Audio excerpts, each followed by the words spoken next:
Hello hi hello friends, എല്ലാവർക്കും happy new year. ഞാൻ എന്നും വിചാരിക്കും ഇന്നൊരു ബ്ലോഗ് ചെയ്യണമെന്ന്, പക്ഷെ അതിനുള്ള സമയം കിട്ടാറില്ല. ഞാൻ എന്താ വെച്ചാൽ എന്നും വിചാരിക്കലുണ്ട്. അപ്പോൾ ഞാൻ ഏതായാലും ന്യൂ ഇയർ ഒക്കെ അല്ലേ, അപ്പോൾ എല്ലാവർക്കും ഒന്ന് ഒരു ബ്ലോഗൊക്കെ എടുക്കാമെന്നൊക്കെ വിചാരിച്ചു. രാവിലെ നേരെ ഇല്ലാത്ത സമയമാണ്. കുട്ടികൾ മദ്രസയിൽ പോയതാണ്. എനിക്ക് 2 കുട്ടികളുണ്ട് കേട്ടോ. രണ്ട് എന്താ പറയുക, നല്ല കുസൃതി കുറുമ്പുകളാണ്. അവർ വന്നാൽ പിന്നെ ഒരു സൗണ്ടും കാര്യങ്ങളൊക്കെ ആയിട്ട് ഒന്നും എടുക്കാൻ കഴിയൂല. പിന്നെ അവർ സഹായിക്കുകയൊക്കെ ചെയ്യും, നല്ല കുട്ടികളാണ്. പിന്നെന്താ, ഞാൻ എന്താ പണിയിലാട്ടോ. രാവിലെ തന്നെ പത്തിരിയൊക്കെ ഉണ്ടാക്കുന്ന പണിയിലാണ്. അപ്പോൾ ഞാൻ വിചാരിച്ചു രാവിലത്തെ ഒക്കെ എടുക്കാമെന്ന് വിചാരിച്ചിട്ടോ. വേറെ ആരും ഇല്ല, ഞാൻ തന്നെ ഉള്ളൂ. പത്തിരി വേവാനൊക്കെ ഇട്ടിട്ട് അവിടെ പോകുന്നതാണ്. നേരത്തെ എടുക്കുന്നുണ്ട്, പക്ഷെ നമ്മൾ ഫോൺ എന്തൊക്കെ തരാറ് ഓഫായി പോവുകയൊക്കെ ചെയ്തു. പിന്നെന്താ, ഇവിടെ ഗ്യാസ് അടുപ്പാണ് ഇപ്പോൾ ഉള്ളത്. പുറത്താണ് കേട്ടോ അടുപ്പുള്ളത്. കാണുന്നുണ്ടോ? അതാണ് എൻ്റെ അടുപ്പ്. പിന്നെ തറ കെട്ടിയിട്ടിട്ടുണ്ട്, പക്ഷെ 2-3 വർഷമായി കെട്ടിയിട്ടിട്ട്. പണിയൊന്നും ആയിട്ടില്ല. എന്തെങ്കിലും ആകുമായിരിക്കും. അൽഹംദുലില്ലാ, ഇങ്ങനെ തന്നെ ഉണ്ടല്ലോ, ഇതില്ലാത്ത ആൾക്കാരുണ്ട്, എത്ര ഉണ്ട്. പക്ഷെ മുകളിലേക്ക് ഉണ്ടാക്കിയിരിക്കുന്നത്, പക്ഷെ പണി കഴിഞ്ഞിട്ടില്ല. അത് 2-3 വർഷമായി അങ്ങനെ ഉണ്ടാക്കിയിട്ടിട്ട്. ഇപ്പം 2 റൂമുണ്ട്. അപ്പോൾ കുറച്ച് ആളായതുകൊണ്ട് പ്രശ്നമില്ല. തറവാട് വീടാണ്. അപ്പോൾ മുകളിലേക്കൊക്കെ ഉണ്ടാക്കി 2 റൂമായതുകൊണ്ടേ.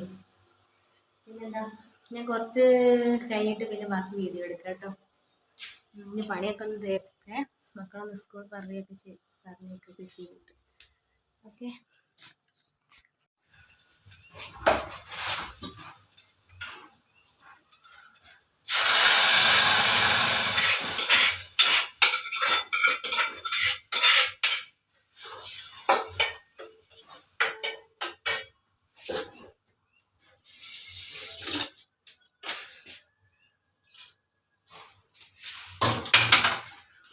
കുട്ടികൾ വരുമ്പോഴേ വേഗം ടേബിളിലേക്ക് കൊണ്ടാക്കണം.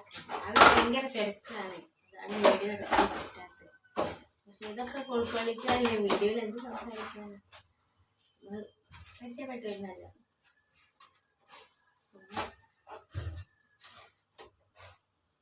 നിങ്ങളെ വീട്ടിലെന്താണെന്ന് ഉണ്ടാക്കിയത് കമൻറ്റ് ചെയ്യണേ. നമ്മൾ കൂടുതലും ഇപ്പോൾ പത്തിരി ഉണ്ടാകും. കുട്ടികൾക്ക് ഇഷ്ടം ദോശയും ചട്നിയുമാണ്. പക്ഷെ കാക്കക്ക് ദോശ അത്ര ഇഷ്ടമല്ല. അപ്പം നമുക്ക് എല്ലാവർക്കും പറ്റണമെന്ന് ഉണ്ടാക്കാമെന്ന് വിചാരിക്കും. അപ്പം അങ്ങനെയാണ് ഇപ്പോൾ പത്തിരി എന്നെ തോന്നി ഉണ്ടാക്കലിടുകയും. ഇങ്ങനെ പത്തിരി ചുട്ടെടുക്കുമ്പോൾ അടുത്ത് നിന്നുണ്ട് ആരെങ്കിലും? നമുക്കിപ്പോൾ രാവിലെ നേരത്തെ ചായ കുടിക്കാൻ ഉണ്ടാവില്ല. കുട്ടികളെ പറഞ്ഞയച്ചതിന് ശേഷം ചായ കുടിക്കാൻ പറ്റുള്ളൂ. അപ്പോൾ രാത്രി നേരത്തെ ഭക്ഷണം കഴിക്കും, നേരം വൈകി കിടക്കും. അതുകൊണ്ട് തന്നെ നല്ല വിശക്കും രാവിലെ. പഴം പുഴുങ്ങിയതും ചായയൊക്കെ ഉണ്ടാക്കി കുടിച്ചതിന് ശേഷമാണ് കുട്ടികൾ പോയത്. രാവിലെ അങ്ങനെ ഒന്നും ഉണ്ടാക്കും. അത് എളുപ്പമാണല്ലോ, പെട്ടെന്ന് ഉണ്ടാക്കാൻ പറ്റുന്നത്.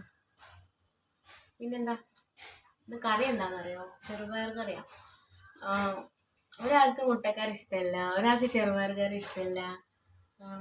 അങ്ങനെയൊക്കെയാണ്. ചിലപ്പം പൂളക്കറി വെക്കും. പൂളക്കറി ആകുമ്പോൾ എല്ലാവർക്കും ഇഷ്ടം. എന്നും ഇപ്പോൾ വെക്കാൻ പറ്റൂലല്ലോ. എനിക്ക് എന്നും അങ്ങനെ വെക്കുന്ന ഇഷ്ടമല്ല. ഒരു ദിവസം ചെറുപയർ കറി ആണെങ്കിൽ ഒരു ദിവസം ഗ്രീൻ പീസ് കറി, കടലക്കറി, ചിക്കൻ കറി, അങ്ങനെ എല്ലാം മിക്സ് ചെയ്തിട്ട്. രാവിലത്തെ ബ്രേക്ക്ഫാസ്റ്റിൻ്റെ കാര്യമായിട്ടോ പറയുന്നത്. പിന്നെന്താ, ഞാൻ കുട്ടികൾ വരുമ്പോൾ വീഡിയോ എടുത്തിട്ട് കാണിച്ചത് കേട്ടോ. എന്നിട്ട് ഞാൻ ദൂരത്തു നിന്നാണ് എടുക്കുന്ന വീഡിയോ. കാണിച്ചു തരാം.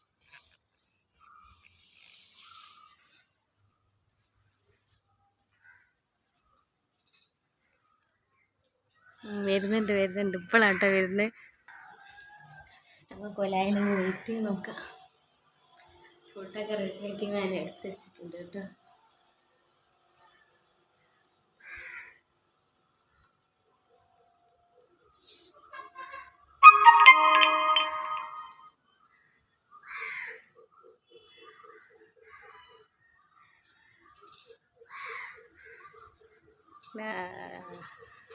എൻ്റെ ചെറുത് മുന്നിലുള്ള മോമോസിനെ വിളിക്കും.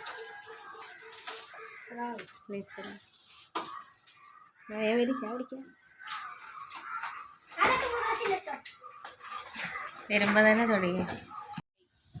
ഇത് ബസ് കയറ്റാൻ പോയപ്പോഴുള്ള വീഡിയോ ആണ് കേട്ടോ.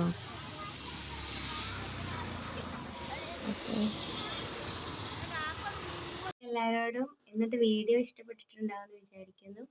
എല്ലാവരും ലൈക്ക് ചെയ്യുക, സപ്പോർട്ട് ചെയ്യുക. ഇനിയും കൂടുതൽ വീഡിയോസുമായിട്ട് ഞാൻ വരുന്നതായിരിക്കും. അപ്പം എല്ലാവർക്കും ഒരിക്കൽ കൂടി പുതുവർഷ ആശംസകൾ. നല്ലൊരു വർഷമായിരിക്കട്ടെ എല്ലാവർക്കും. Okay, bye, Tata.